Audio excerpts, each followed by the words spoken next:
Вот у кого из вас айфоны? Наверняка у многих. А у кого из вас HTC? Это те люди, у которых не хватило на айфоны.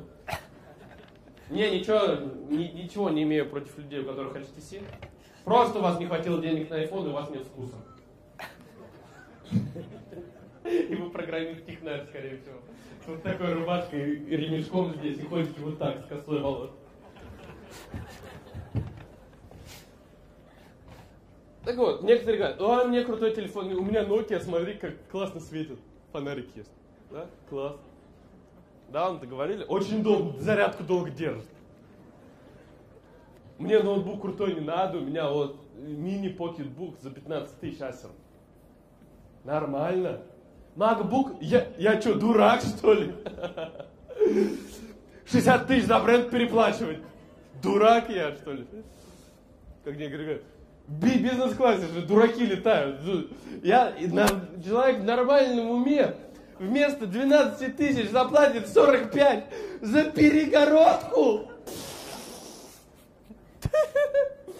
А в бизнес-классе ездят люди, которые смеются над теми, кто в первом классе. Я что, буду переплачивать, что в первом классе? Ну вы не знаете, да, что есть первый класс? Ладно. И эти люди говорят, я считаю, эти люди, которые очень любят считать, я считаю, что машина нужна, чтобы ездить с точки А в точку Б.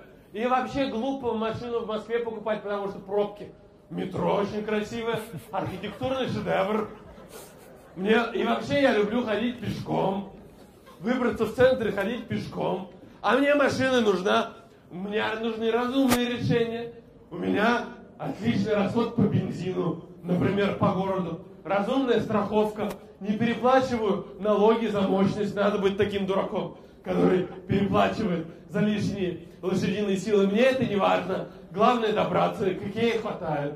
А этих людей, которым машины нужны ради понтов, я не понимаю. Нужно быть дураком, чтобы машину покупать Астон Мартин с такой подвеской. Надо быть идиотом.